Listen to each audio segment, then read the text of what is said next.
Dangan Ronpa.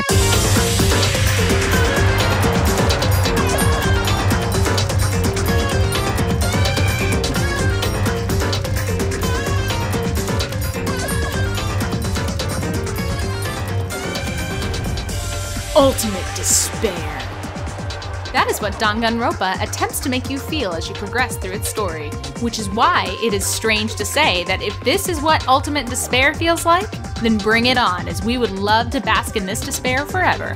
Dangan Ronpa is a game that is one part visual novel, one part murder investigation, and one part court drama. Was the murder weapon. But where does that get us? Makoto must have taken it from the kitchen, right? He did it in secret. Nobody was in the... No, it's wrong!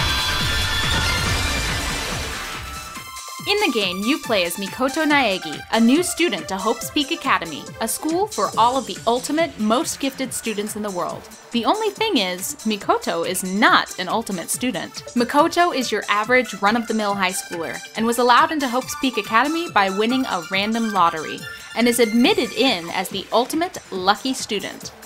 This would be great if on his first day he wasn't immediately drugged along with 14 other students and forced to play a game where each of them must kill each other to escape.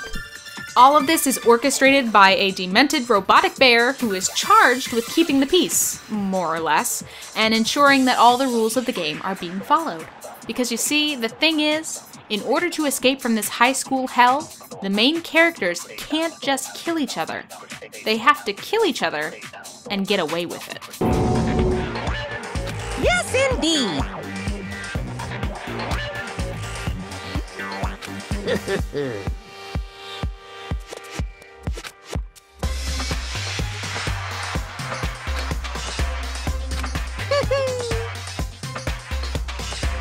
All contestants are forced to live with each other until one of them kills another.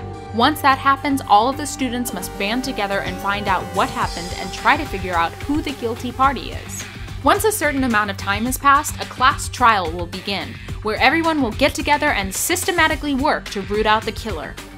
If the students succeed, the guilty party is immediately and violently executed. If the students finger the wrong culprit, however, the murderer will get to leave and everyone else will be punished instead. The basic idea isn't exactly revolutionary, as many forms of entertainment have followed a similar premise, such as Battle Royale and the Hunger Games. But once you get deeper into why things are happening, you realize that everything is not as simple as it may seem. The game is split into 3 different segments: narrative, detective, and then court. During narrative segments, you get to learn more about the other ultimate students, as well as explore the different areas of the school. At the beginning of the game, there aren't very many places you can visit, but as the game progresses, more and more of the school opens up, allowing you to roam further. While this doesn't change the game in any significant way, it does help you find out more about what inspires your fellow classmates, and possibly why some of them make the decisions that they do. Sakura in particular is a very interesting character. Yes, that is a girl. While obviously being physically stronger than the other characters, she can show true kindness and emotional frailty if she trusts Makoto.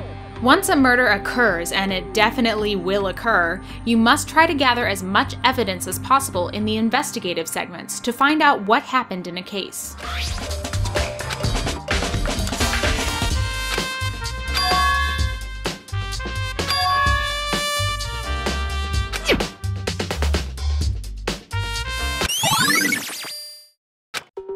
This will lead you directly into the court segment, where you and all of the other characters will get together and try to deduce who the murderer is.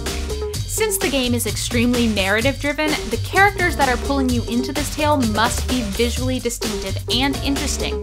And except for one notable exception, every character succeeds, especially the self-proclaimed headmaster of the school, Monokuma.